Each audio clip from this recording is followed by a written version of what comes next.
Good morning. This is Susan Key, and today I have the great honor of speaking with Jeanette Toner Schelberg. She is the sister of Joseph Francis Toner, who is still missing from the Korean War. He became missing in November 1950, and so it has been now 71 years, and he has still not been found, and he has not been able to return home. This video and this interview is being conducted especially in light of the fact that next week on September 17th will be the National POW MIA Recognition Day. For me, every day is a day I think about these heroes who gave their lives for me. So I just want to first start off by introducing Jeanette. Hello, Jeanette. Thank you for spending this time with us today to share your brother's story and your family's story with us. Thank you for inviting me. Well, thank you so much for your time. I know that it's not always easy for families to talk about this very painful part of their life experience, but I know that your story will help so many people understand what the families go through, and that there are so many missing heroes from the Korean War. So first of all, I just want to express to you what is in my heart, Jeanette. I just want to express to you on behalf of the Korean people how sorry we are for the loss of your brother, how sorry we are that your parents carried a lifetime of pain, having lost their precious son and not being able to see him return before they died. And now you are carrying on this quest as you search for information and hope for his return. So I know that the Korean War has brought only pain to your family, and I am so sorry for that. At the same time, I'm so grateful to your family and to your brother. It is because of your brother and because of American heroes like him that I can even be alive and free today. Every day I wake up, I thank God that I have this blessing of being alive and free because of heroes like Joseph Toner and so many like him who gave their lives, their very young lives, that they never got to live out the rest of their lives so that we Koreans could be saved from communism. So I am so grateful. I am eternally grateful to you, to your brother, and all the families out there who are still waiting for their loved ones. So I just want to express my heartfelt gratitude and also my condolences to you and all the families watching this today. So today I thought I would start with a quick summary of what happened to your brother, Jeanette, and then we'll go through some questions about what, his early life and how his life led to Korea, serving in the military, and what happened to him, and all the information you have been able to find about what could have happened to your brother. So I'm going to start here with reading a summary from the Dpaa case file on your brother. On the night of 25th of December, 1950, the 2nd Infantry Division was located on the front lines near Kunu-ri, North Korea. So this is north of Pyongyang. And it was along the Chongchon River and only some 60 miles below the Yalu River. So he was about 60 miles south of the Chinese and North Korean border is where he was. So the US Army had made quite a headway in pushing up through North Korea by November 1950. This meant that Corporal Toner and his 9th Infantry Regiment were among the northernmost soldiers in the American Army at this time in North Korea. What they didn't know was that they were only a few miles south of hidden Chinese forces by the thousands. At about 9:30 p.m. on the 25th of November 1950, the Chinese launched a massive attack supported by heavy artillery fire and mortar fire. The enemy attacks overran several 9th Infantry Regiment positions, but initially did not strike the 2nd Battalion. With daybreak on the 26th, the heavy fighting continued and moved into the 2nd Battalion sector. Corporal Toner's F Company, along with G Company, bore the brunt of the Chinese attack. Throughout the day, the Americans fought off several communist assaults, giving ground as necessary to keep from annihilation of their units. So the Chinese troops followed along, viciously attacking and withdrawing forces as they moved to and across the Chongchon River. It was during this chaotic fighting that Corporal Toner was reported as missing in action on November 26, 1950.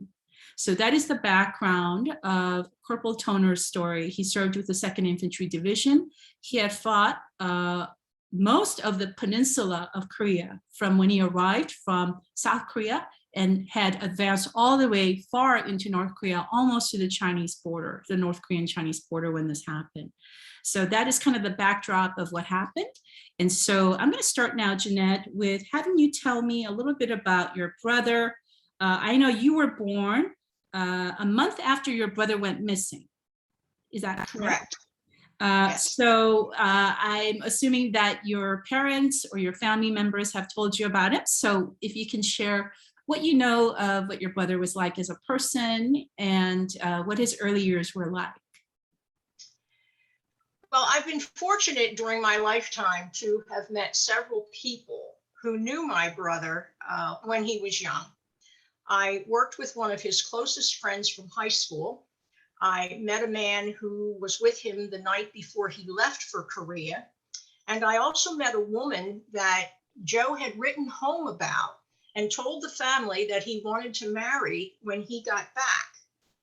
Now, I met this woman when she was an elderly lady, and she told me how she and Joe had been friends since grade school, dated as teenagers, and corresponded after he went into the Army. But she had no idea that Joe wanted to marry her when he got home, and it brought her to tears.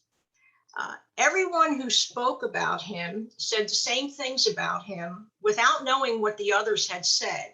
And they all told me that he was a very kind and caring person who could be quite funny. He was a typical kid who liked football and cars. I didn't really learn much about him from my family until I was in my early teens. I think as a young child, they did not want to maybe share that story with me at that point. Mm-hmm. Now, I think this is a good time to share with everyone in the audience a picture of your brother. So let's go to that. Okay. And let's go to this here.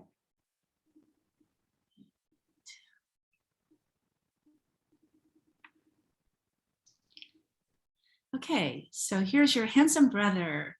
He was only 19 when he was in Korea, but I imagine this is when he was a little bit younger, when he first entered the military service. It does sort of look like a boot camp picture. So he Yes. could have been, he entered the Army at age 17. So it would have been between 17 and 19. Right. And as you can see by the date, he would, if he were here, he would be turning 90 years old this weekend.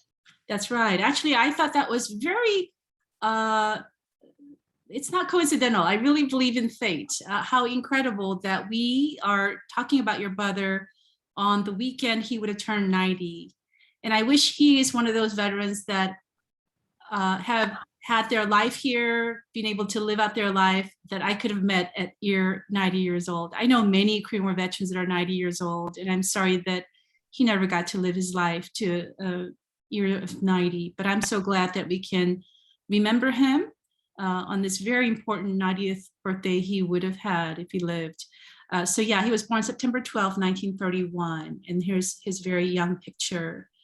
Do you know, Jeanette, why he was interested in going and serving in the military? No, I don't. Again, since I was born a month after he went missing, I obviously never met or spoke with him. I do know that he left high school at age 17. There was a draft at that time, although I don't believe he was drafted. I think he voluntarily entered the Army.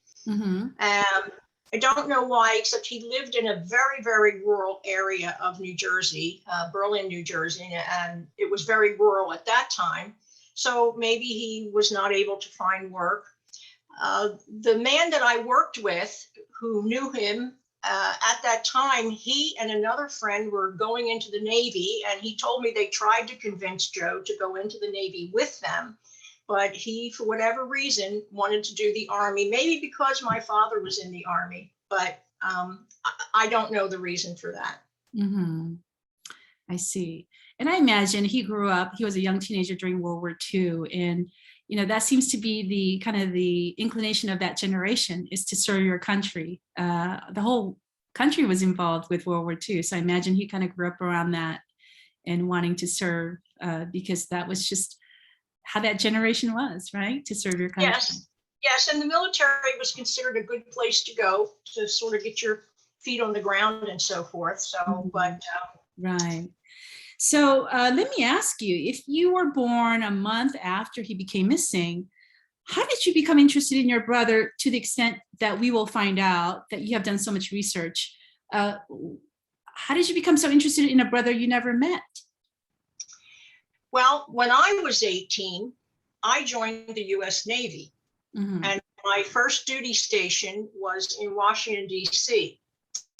Arlington National Cemetery sat between the barracks where I lived and the building where I worked. So I would most days walk to and from work through Arlington National Cemetery. This was during the Vietnam War. And it was not unusual for me on my way home to encounter funerals for young soldiers who had been killed in Vietnam. And it was not lost on me that these young men that they were burying were like me, probably 18, 19, 20 years old, and that they were never going to have the opportunity to do the things that I have done, have a girlfriend, get married, children, grandchildren, go to college. And it always took me back to Joe as well, being as he was 19 when he disappeared, that he's never going to have the opportunity to do those things either. And I just felt that it was important that I take it upon myself to make sure that he is remembered for at least as long as I'm here, and hopefully when I'm gone as well. Mm-hmm. Well, I am so impressed with your devotion to your brother. And I have met many families who have never known the missing loved one, and yet it has become their life dedication to make sure that person does not get forgotten in their family and for others to know about. And you are a great example of that devotion that so many families have. I'm so grateful for that. Now, let's talk a little bit about your brother's path in Korea. So we talked about the reasons why he may have enlisted.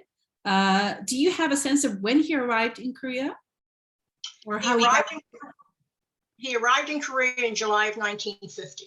Okay, with he got there very beginning. And what was happening for the audience here is that in July 1950, things were very precarious. That was just weeks after the war started. And so the North Korean Communist forces came in such force that they were able to gain most of South Korea and overtake it. And by August, September, there was only a small perimeter around Busan and Daegu that was left free from North Korean communists. So things were very precarious, and all of South Korea was about to be lost. And your brother was among those who were fighting to keep ground and keep South Korea from being totally overtaken. So he obviously fought all the way from South Korea at the very southernmost part, past the Busan perimeter. In September 1950s, when they broke out of the Busan perimeter and went north towards Seoul. After the Incheon landing, the Marines were coming in from the west coast of Korea into Seoul to recapture it, and then the army were breaking out of the Busan perimeter. So your brother was joining up with the Marines September, October timeframe around Seoul.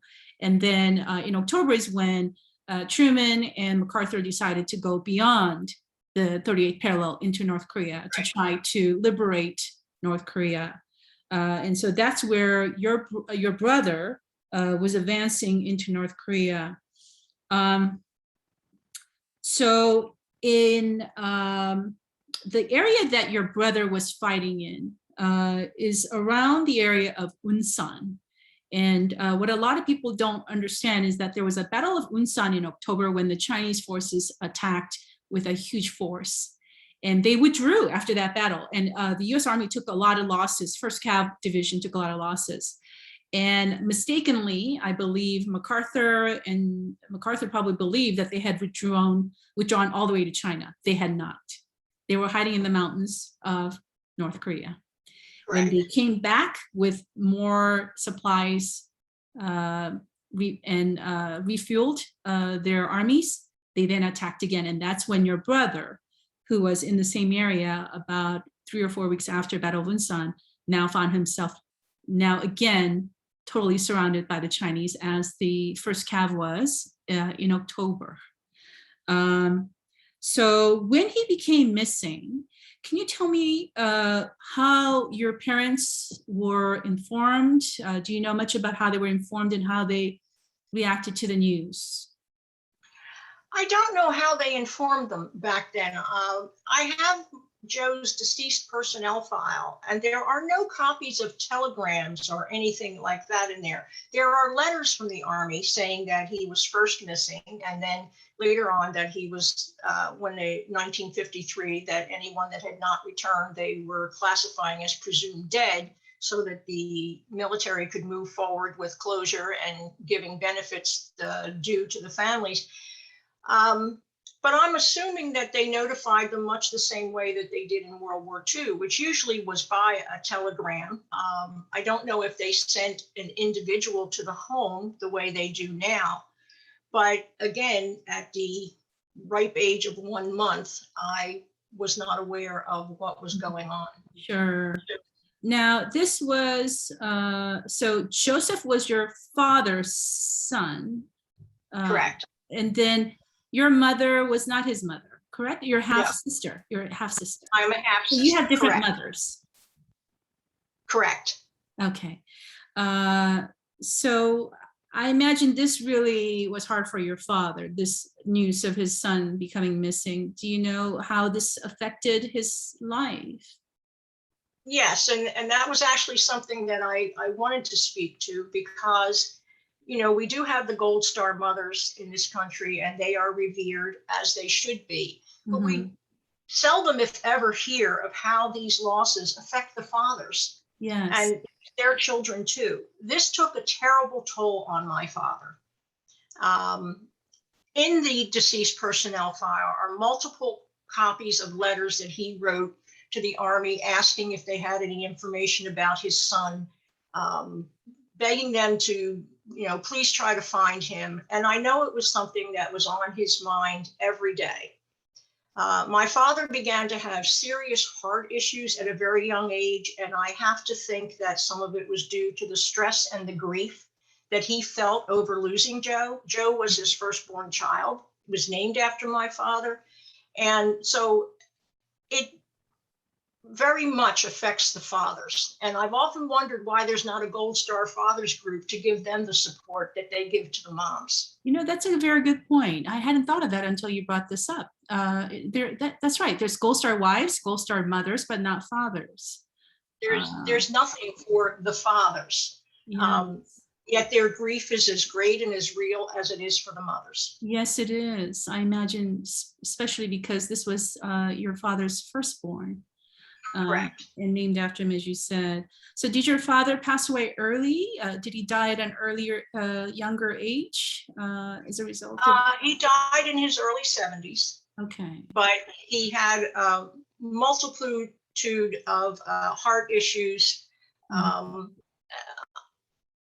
I just have to think that some of that was due to the stress that he felt, because I know how often he wrote and asked. And of course, back then in that time frame, in the 50s and 60s, they didn't have the technology they had today. So there was no information coming. So do you know what your father was able to uncover when he wrote to the government asking for information? Was he able to find anything before his death? What do you think your father knew when he died? Did he even know where Joseph had fought and possibly was killed? I think all he knew is what is in the letters that are in the deceased personnel file, which repeatedly said the same thing. Number one, that there was never any new information. And they always just said that Joe disappeared while his unit was trying to infiltrate a roadblock in Chengchon. Okay. There's no further information that was sent to him, and each letter received pretty much the same answer each time. Mm-hmm. So I don't think he knew much of anything when he passed away. Right. So did your father ever think that maybe Joseph was taken prisoner and that he could be alive in a prison camp? Do you know if he thought that would be a possibility? Absolutely, we have thought that. It's always been in the back of our mind, simply because Joe's maternal grandparents lived in the same town where he grew up, and they owned a business in that town, a tavern that was on a major highway as people went to the seashore. And there were men, soldiers, who came in to this tavern looking for Joe. And when the grandparents said, well, he didn't come back, he was killed in the war. And they said, no, he was with us in the camps. Now, that's never been proven. The government says it never happened, that he's not on any list, that there's no evidence that he was captured. But since we don't know what happened to him, it's a possibility. Mm-hmm. Now, I know you have also gone to Dpaa meetings for many years, looking for information and also trying to get educated about what our government is doing. Has Dpaa ever said that there any possibility that your brother was taken to a prison camp, or do they really think that he died in battle somewhere? No, Dpaa has stated that there is no evidence he was ever taken as a prisoner. It is their belief that he was not. Okay, so he doesn't show up in Johnny Johnson list or any interviews with former prisoners of war remembering him in a prison camp. Nothing like that. No, not that Dpaa has given us. It is their conclusion that he was not taken by the Chinese at any time. All right. Now I'm going to share a little bit more of our the maps that show where he was. Okay. So this is a map of Battle of Chongchon River that happened November 25th through 28, 1950, right around Thanksgiving time. And it was very cold in North Korea at this time. And so did you want to explain the research that you and your husband has done and these different circles that you have on the screen on the map? Okay. The green circle is where the 9th Infantry Regiment, which was Joe's regiment, that's where they were located. And the blue circle to the right is the 38th Regiment. Down below where you see the yellow circle, the first yellow circle around Kunu-ri, that is where they went after the Chinese had attacked and they were trying to get away from them. And in between Kunu-ri, and then there's a second yellow circle at the bottom of Chengchon, you see the sort of dotted line there. And next to that are some dark gray areas. Those gray areas are the upper land levels where the Chinese were.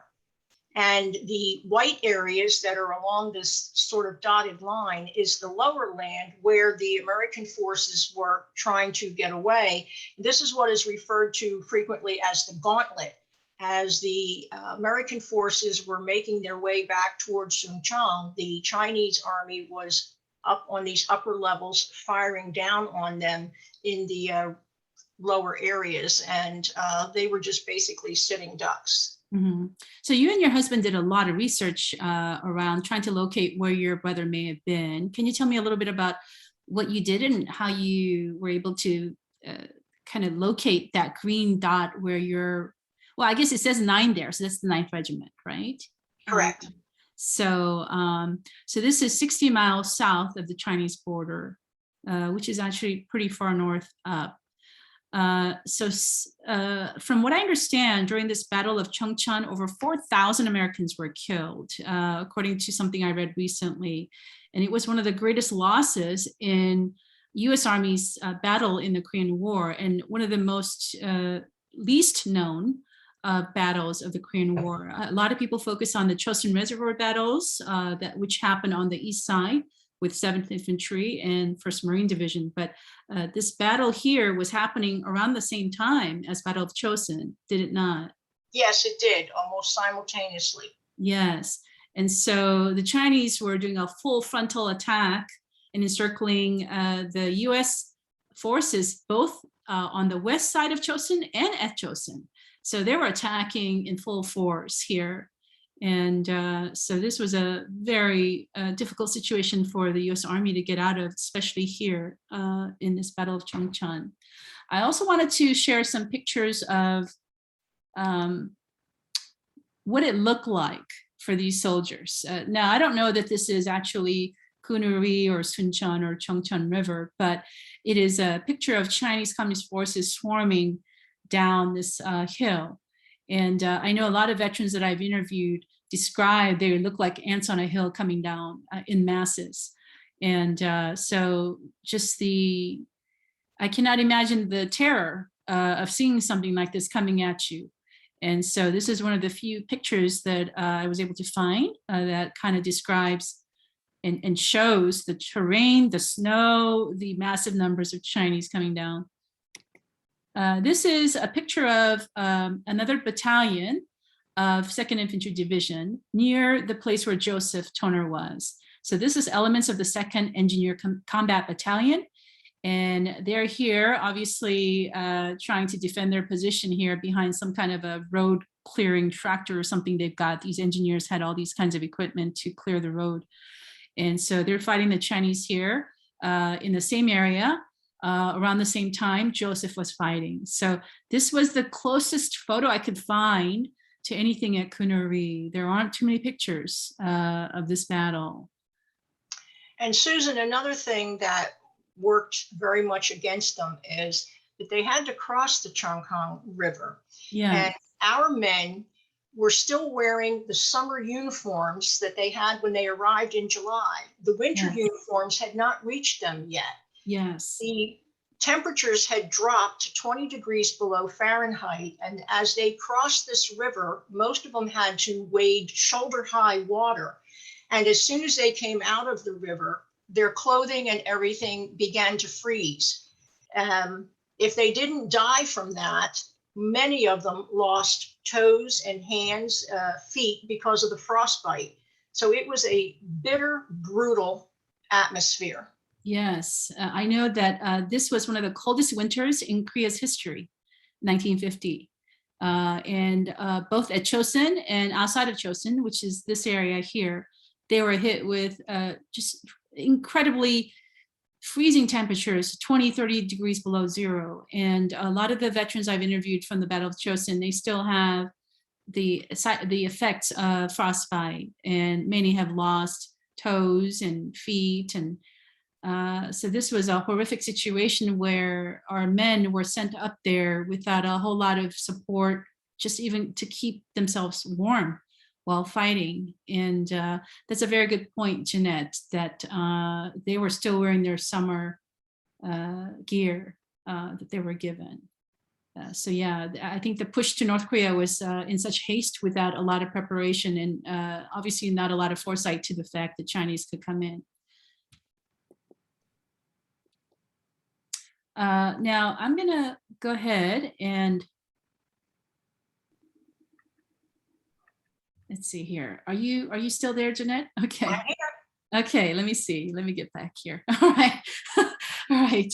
You would think I get this by now. Okay. So now what I want to talk about next is how you got involved in going to Dpaa meetings, how long you've been going, and how long you've been researching information, and what places you've looked to get information about your brother.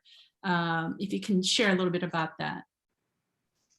I started being involved with Dpaa back in 1998. And I started going to the conferences when I received an invitation from Dpaa one year to come and attend a conference. It might have been the first or second one that they did.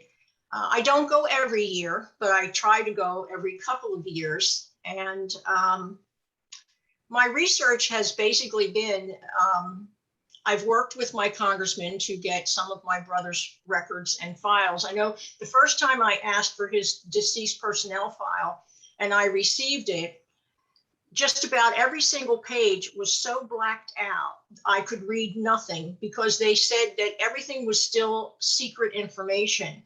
And I went back and complained to my congressman, and they sent me a new file that wasn't all blacked out anymore. So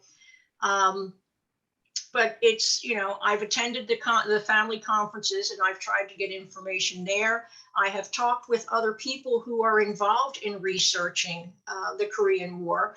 A man named John Zimmerly has been very helpful because I know you know him, and John is looking for information about his father. But he very graciously, as he does research, catalogs what he finds, even if it doesn't pertain to him. And if he's able to help another family, provides them with information. So he's been very helpful to me in giving me some information.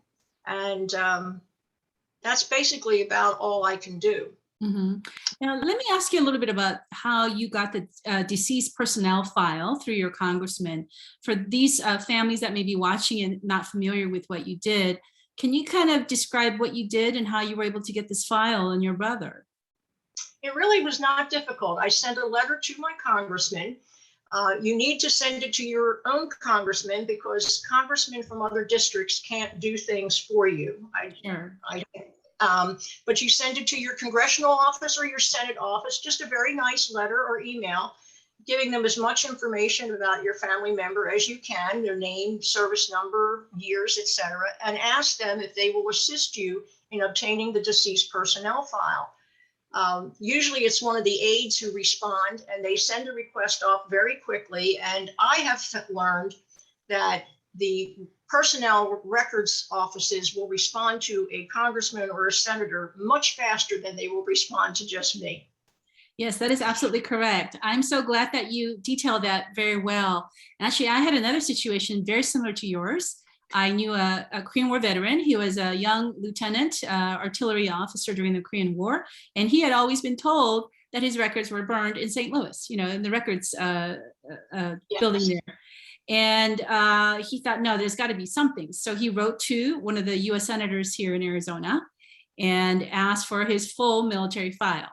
Well, just a few weeks later, he calls me and says, Susan, you'll never believe what I got. He said, I got 4 inches thick, envelope 4 inches thick with all my papers. So I went over there to look at it with him. And it even had all kinds of his physical tests that he had done, all the shots he had gotten during the military. And he had only stayed in the military about 3 years. So it's not like he was a career military guy where they would have a lot of records, but even for somebody who served about 4 or 5 years, they had quite a lot on him. So I would encourage any families of MIAs and even any family members of Korean War veterans who think that their records are gone to try this method that Jeanette just talked about, is to contact your local congressional representative from your district or your senator and ask them to expedite getting full military records. Every family is entitled to that. Every hero is entitled to, every hero, whether it's a veteran or family, is entitled to knowing that and having that. So what I want to talk about next, go ahead, Jeanette. Well, I just wanted to interject one other thing, Susan.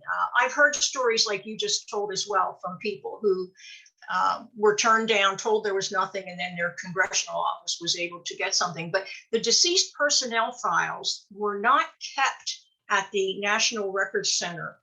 They were not involved in the 1973 fire. So no one should ever get a response for a deceased personnel file that says it was burned in the fire, because they were not kept there at that time.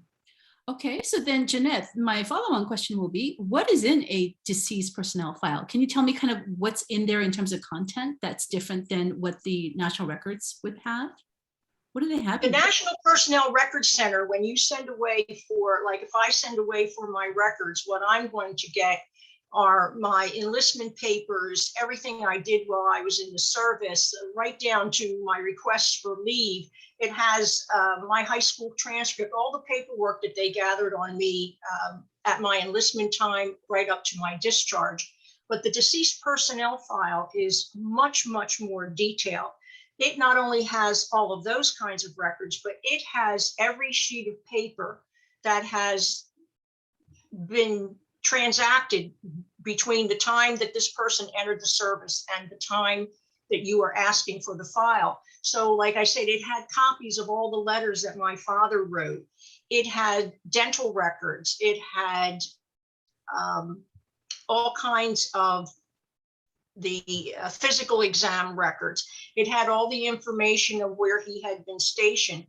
anyone who inquired about him, like I had some cousins that had inquired about him, and copies of their letters were in there. So it is anything that they have on that missing person. Wow, that's really great. That's a great explanation. I really appreciate that. And I hope this helps a lot of families who didn't know that they could request this. I'm sure this will fill in a lot of the pieces that have been questions for a lot of families. So I'm Yes, so glad that you can share your knowledge.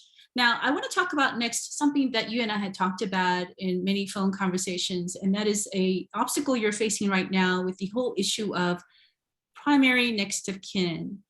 Can you walk yes. us through this issue and the difficulty you're having right now? If you can first explain what it is. Okay. The primary next of kin, which is known as the PNOC for short, is designated by law. It is Article 10 of the US Code that stipulates when a person is repatriated or a soldier is deceased, who is in charge of all of the decisions regarding that person's burial, transportation, etc. And they have a specific order they go. The first one would be the spouse. The second person would be the children of the deceased, and then the parents, and then the siblings. The problem comes in when you have multiple people who have the same relationship to the soldier. The government then goes in order of age. So if you have 3 children, the oldest child would be the person who would be given the authority to make all the decisions on what happens to the repatriated soldier.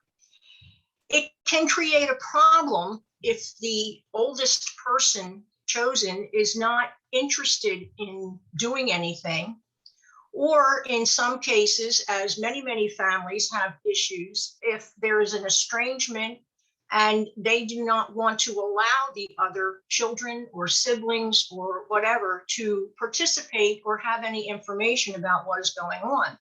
Even in the case of divorced parents, this is both their child, yet if the parents are divorced, it goes to the oldest parent to make that decision.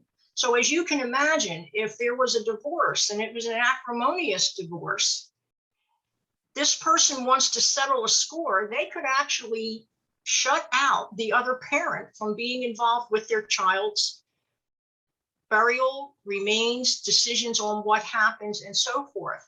So it's creating a problem, I think, for a lot of people. The problem is that we're scattered all over the place, and I have a similar situation because I am not the oldest sibling, I am the youngest sibling. And I have an older sibling who has demonstrated no interest in any of this, yet that sibling will be the one, should anything be found, who will get to make all of the decisions. And I am the lesser sibling, and Dpaa will not deal with me. They will only deal with the PNOC. Right. So Dpaa allows any family member to attend these family updates. But in terms of the scenario that when, hopefully when your brother is found, his remains are identified, that all the decisions making will go to your sister, who has not been interested or involved in searching out information as you have. Will go to the older sibling. Right. Yes. So it will go to your oldest sister. And so the families don't have a choice in picking who is the representative from the family. Correct. It automatically goes by age. And so that's, I know, a very difficult situation for a lot of families I talk to as well, where they're really afraid that the decisions are going to be made or not even made when that time comes, when that loved one is finally found. And then the rest of the family who really cares about doing it a certain way will not have any input. So I know that's a very difficult thing. Well, and it's not only that, as you can imagine, just talking about the Korean vets, as I mentioned, Joe would be 90 years old this weekend. So his oldest siblings are going to be close in age to him in most circumstances. So you sometimes have very elderly people, you have people whose cognitive abilities aren't what they used to be. And so they don't really even sometimes know what to do or how to handle all of this. Right. But the younger, as I refer to, lesser siblings or lesser children, have no say. They can't step in and take it over. The only way to do that would be for the law to be changed. Right. So that's what you're currently looking into, is how you can get this law changed so that DPAA could allow the most interested family member to become the primary next of kin rather than just choosing the oldest in the family. Well, what I would like to see is, I would like to see it modeled after a law here in New Jersey that the state applies to funeral directors.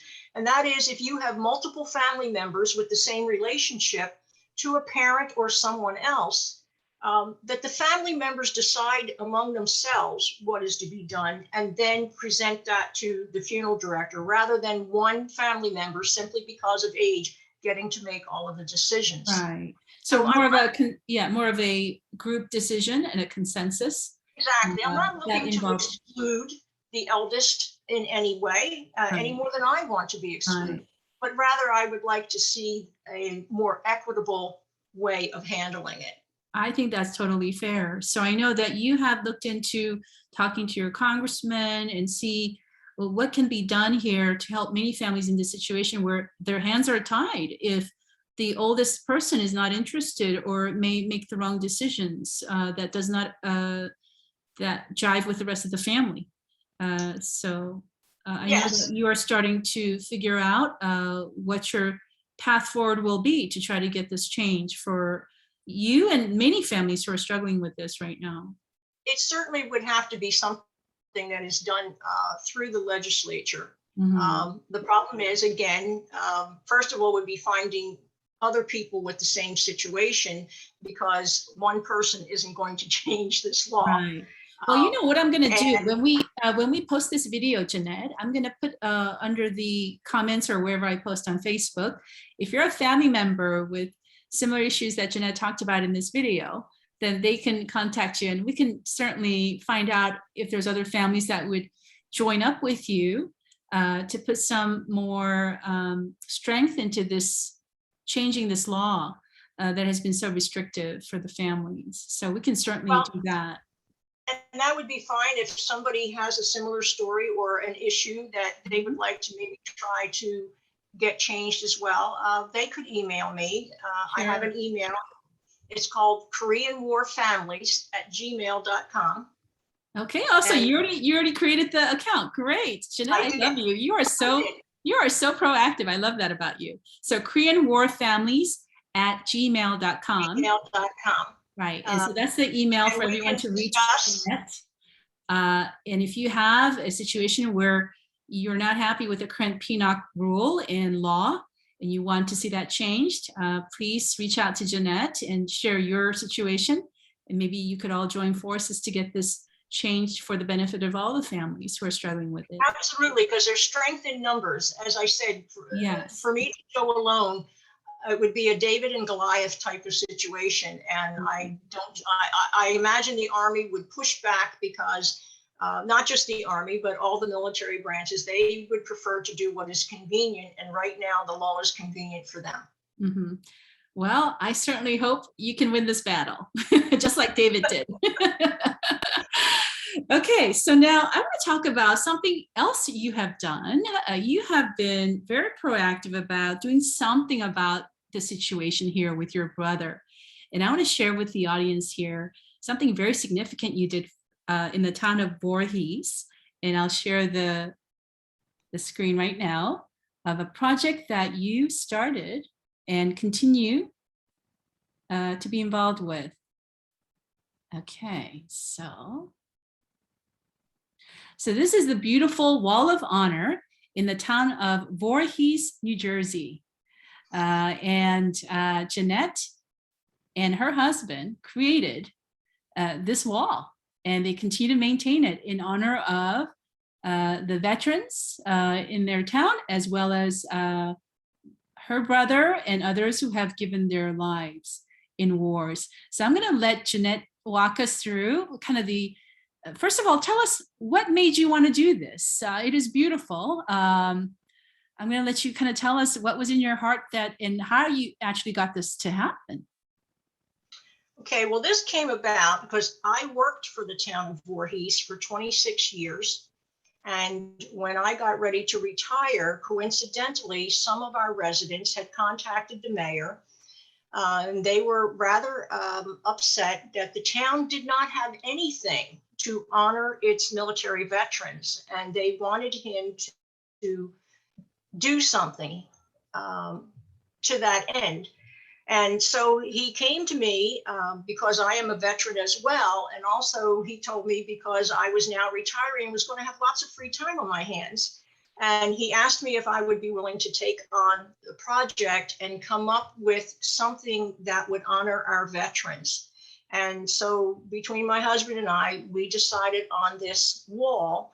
And although we call it a wall in singular, there's actually 5 walls in our town hall that are now covered with the plaques that you see that show the military history of our residents. And we also allow our residents to submit applications for members of their immediate family who have served in the military. And right now there's more than 400 plaques on the wall belonging to actual residents or residents' families. This is wonderful. Now, I imagine this was a lot of work to do. How did you go about doing it? Did you have to do a fundraiser? How did you get permissions? Well, each year I try to do something somewhere in my brother's name to keep his name alive.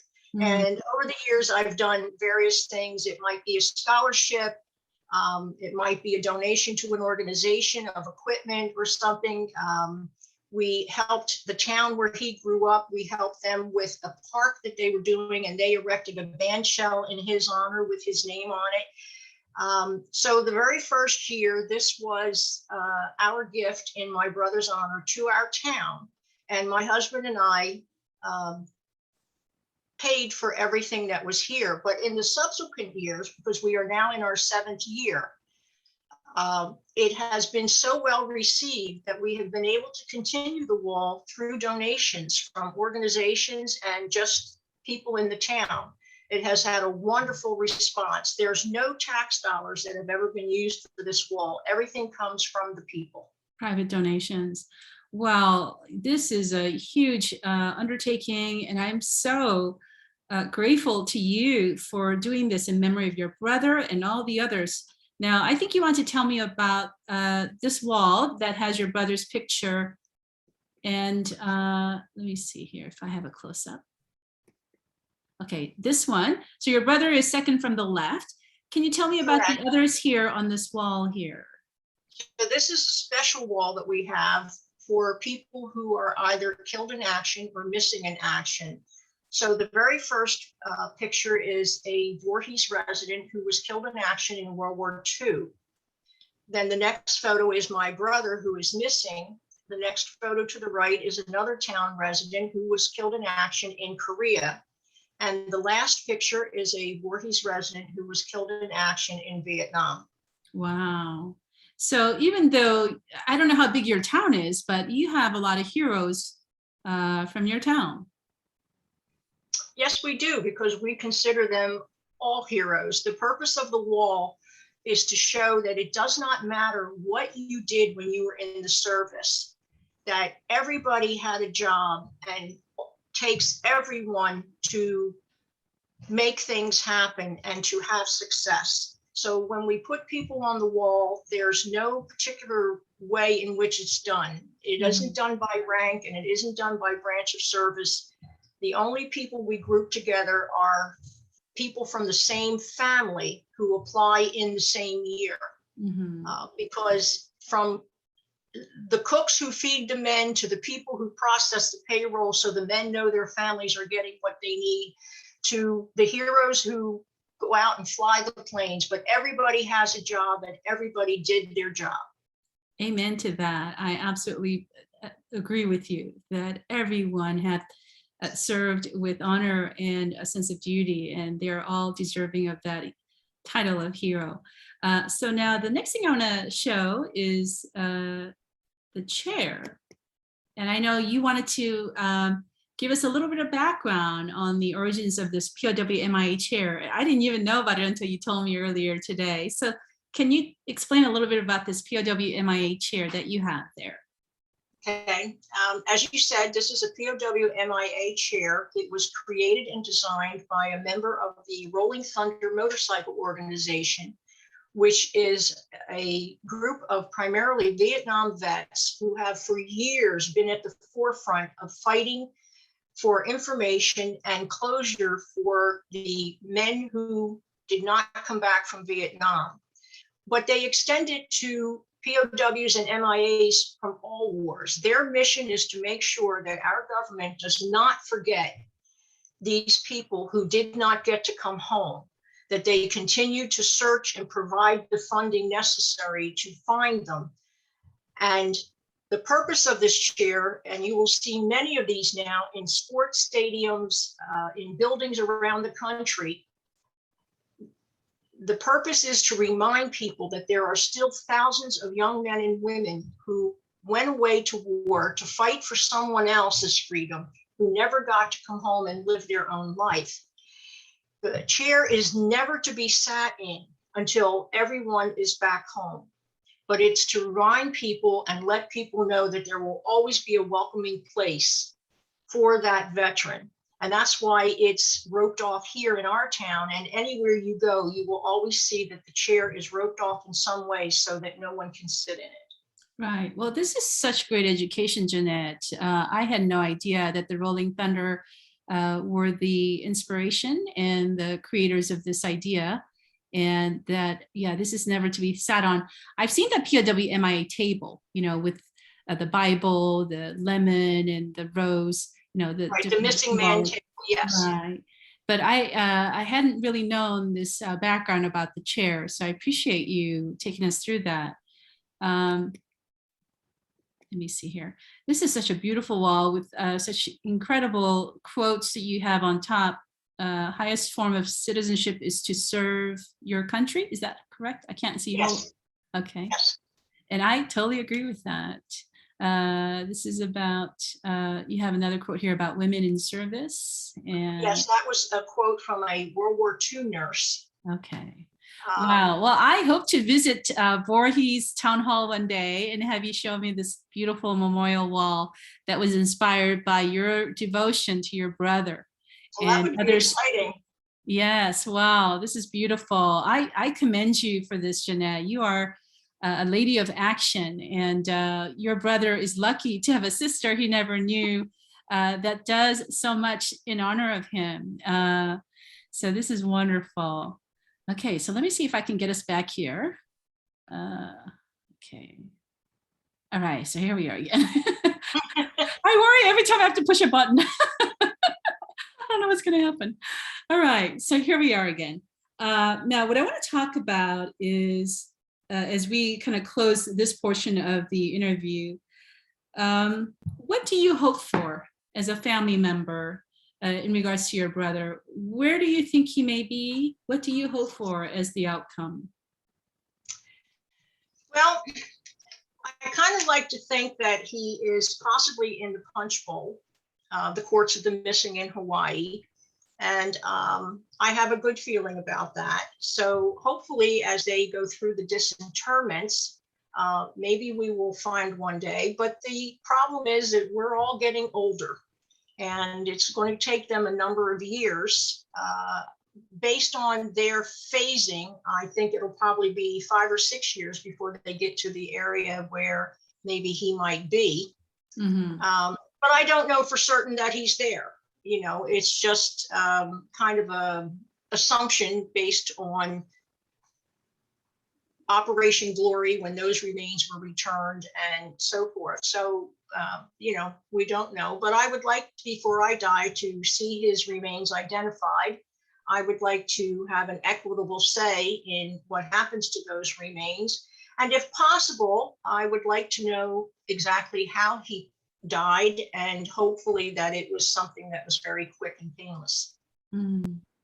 I think you bring out something so important is that the fact that we have still 5,300 American missing in North Korea makes it very difficult for families to have hope because of the crazy, unpredictable nature of the Kim regime, the communist regime that still rules North Korea. If it was any other place where we have some diplomatic relations, where they were more open, there might be more hope for the families. But as they are one of the most walled off, closed regimes, evil regimes in the world, I know it's very hard for the families to have hope.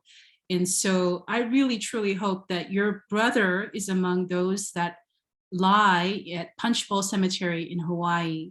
And just for those of you who are not familiar, there are about 860 some American heroes that were buried there in 1954 as a result of Operation Glory. And I'm going to share some pictures here now of this section and what it looks like for people. The audience probably has no idea that we have unidentified soldiers from the Korean War that could not be identified during that time in 1950s, because we didn't have the forensics, the science advancements to do DNA type of things. So they were just buried as unknowns and given gravestones that say US unknown Korea. And there's 800 some that are in Punchbowl. So I would like to make this known to all of you watching this, that if you ever visit Hawaii, please go to this section. As you go in, it's on the right. It's the immediate right. The whole section says US unknown Korea. And that's one of the most heartbreaking places I visit every year when I go to Hawaii, because I think of who are these heroes, who are the families that are waiting for them, and why are they still here? They should be going home. And so I pray for the day that section will no longer exist, and that every one of them will be given their names and identified and brought to their loved ones. I know that the Dpaa is working very hard right now to disinter all of them, but it has been many years that they have lied in our own US soil, waiting to be identified. So I will share some pictures I've taken of this area of Punchbowl. Have you ever visited have you ever been able to visit this area? I have not been there personally. I have friends who have been there who have sent me pictures and showed me where his name is inscribed and things like that. But again, there's no certainty that he's there. And if he is still in North Korea, the chances of him returning here are probably very slim, given that Kim Jong is not very agreeable to letting our people in. Right, and nor is he logical or humanitarian. He is just, to me, he's just the devil.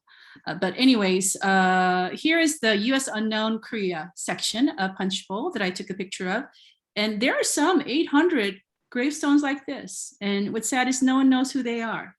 And they need to be known. And the other thing about that too, like it says right there, US unknown Korea. But when they take those coffins out, those boxes, they don't necessarily just have one person's remains in them. There could have the remains of 2, 3, 4 different people, and only the DNA testing is going to tell. Right. So they're saying there's 800 graves, but you could conceivably have 3,200 people there. Sure. We don't know how commingled these remains were when they handled them, so what happened during the Korean War is they were buried where they could, during battle near the front lines, and they were moved, sometimes multiple times across different cemeteries in Korea. And then ultimately the remains were sent to Kokura, Japan, where graves registration would process the remains, put them in caskets and send them to the US by troop ship or merchant marine ships. And then they were buried here as unknowns in Hawaii.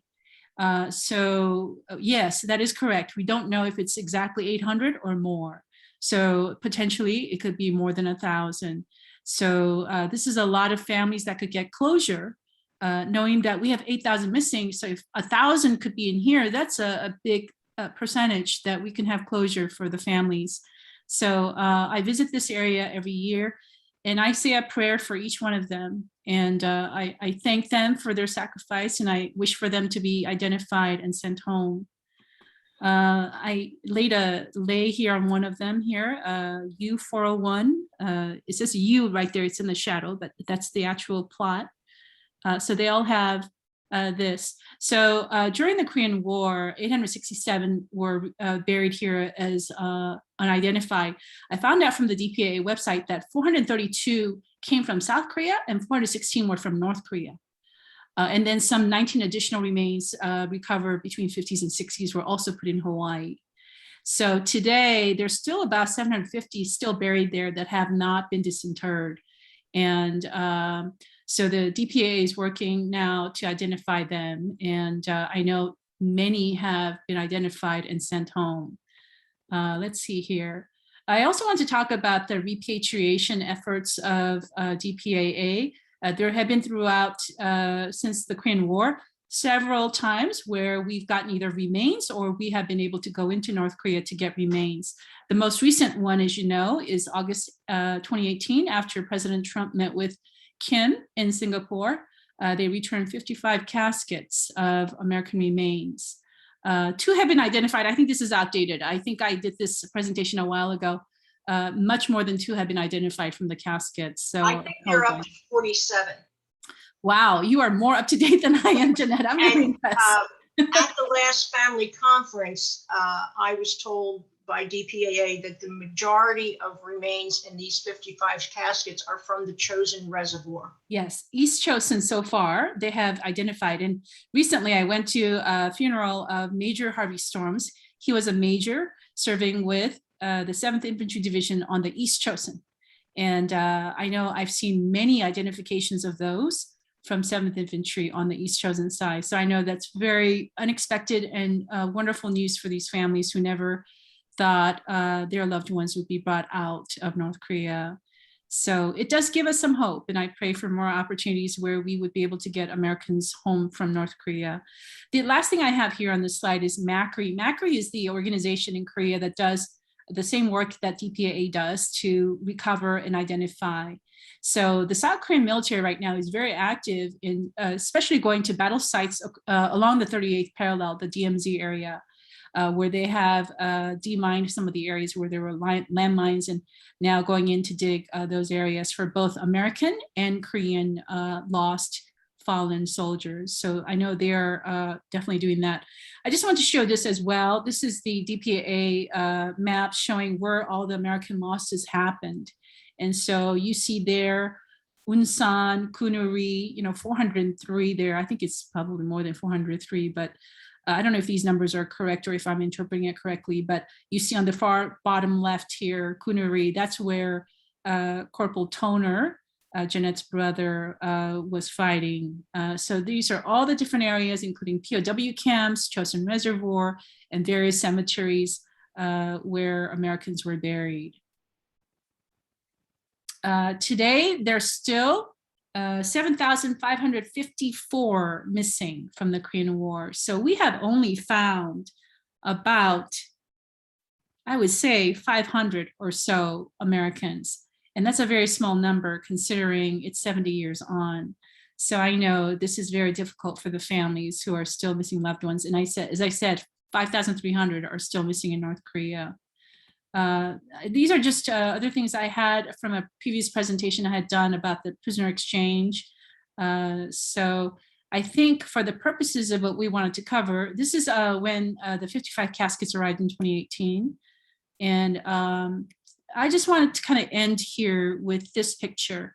This is a picture of families of both MIAs and KIAs that I have the honor of knowing. I know about half of them, but I've now met all of them. I knew half of them before I went on to this trip with them to the Korea Revisit trip hosted by Ministry of Patriots and Veterans Affairs. And so I wanted to represent to you not only Jeanette as a family member, but so many families like them who are still waiting for their loved ones to be found and still hoping and still searching for information about their loved ones. So I just want people, especially as we go towards POW MIA Recognition Day, not to forget that there are so many families among us. They could be your neighbor, your coworker, somebody that could be missing a loved one from a war. I know from World War II, we have some 70,000 missing. Incredible number, staggering number of 70,000 missing from World War II. Korea is about 7,554. Vietnam is about 1,500. So the older the war, the more they were missing. It's just because they just didn't have the proper way to get these missing back. But thank goodness those numbers have gone down with each war we have fought, that less and less are missing. But the pain still remains for these families. This was a picture of us going into the memorial in Seoul. This is the National War Museum, and on the left and the right flank of this museum has these bronze walls of names of all the Americans and UN countries fallen. So your brother's name is there. Next time I go to Korea, Jeanette, I'm going to look for his name. Oh, Joseph that would be Francis wonderful. Toner. But we know what's coming next, which is the Wall of Remembrance at the Korean War Veterans Memorial in Washington, D.C. Next July 27th, 2022, we will see them dedicate this sacred wall of names that will contain your brother's name, Corporal Joseph Francis Toner, and the other 36,000 American heroes that gave their lives for the Korean people. Finally, they will be honored and remembered. And I know for your family, and so for many MIA families, you don't have a gravestone, you don't have a grave. So this wall of remembrance will be the gravestone for all of you who don't have a place where their name is recognized. So Jeanette, I'm so looking forward to seeing you there. I know we haven't met in person other than, through Zoom. Right. So I am looking forward to being at that wall to honor your brother with you. And I just cannot express to you how grateful I am as a Korean, knowing that great Americans, however young they were so courageous that they were willing to die for another's freedom. And I am here as a testimony to that courage of your brother. And all these Koreans you see, and the people of South Korea, we are the legacy that he has left behind. This is one of my good friends, Stephanie, and this is her grandfather, grandfather, John Henry McCall Jr. And this is families looking across the DMZ. This is a river in one of the areas. I don't know if it's a river or an ocean. I don't know. There's an inlet here. But anyway, they're looking across, and the other side of that water, body of water, is North Korea. And so I know that families like you are wondering, is my loved ones over there? And I know it's very difficult for the families as they wonder. So with that, that's about all the presentation I have. Jeanette, is there anything else you wanted to share? Any message, anything you wanted to close with today? Well, I guess I would just say for everyone to remember that this Friday, September 17th, is National POW MIA Day, and to keep that out into the public realm as much as possible, because it really is astounding how many people do not know about that day, how many people do not recognize or know what the POW MIA flag is for. And it's just very important to keep all of this in the forefront of the public, or it's going to be lost. Well, that is very well said and very true. Jeanette, I am so honored to know you. You are a great lady who has really devoted your whole life to making sure your brother is not forgotten and others are not either. And so grateful to be able to do this on the, what would have been 90th birthday of your brother. And also as we look towards the POW MIA Recognition Day, this is really important to me personally because I've interviewed veterans, I've interviewed a lot of people related to the Korean War. And what I feel are the most forgotten people of the Korean War are the families of missing. You are the least known to the public and to the average person that you exist, that families are left behind and they're still waiting for their loved ones who are missing in North Korea or South Korea. And so I absolutely am grateful for this opportunity to make you known and make other MIA families known, because you are the most forgotten of this forgotten war. So I thank you, Jeanette, for everything you have shared today. And I want to encourage other families who want to share their stories to please contact me. And I want to help educate the public so that we don't forget the sacrifices made by heroes like your brother and by families like yours. We absolutely need to never take that for granted, especially the Korean people. So thank you so much, Jeanette. I just absolutely admire you and respect everything you have done for your brother. And I love that picture of your brother behind you. It's beautiful. You have his ribbons and his medals there. Yes, ribbons, and- his medals, the story of what happened to him. And yes, it's important to keep it out there. And I thank you for this interview, because anytime I'm able to do something where I can speak his name, it's one more time he's remembered.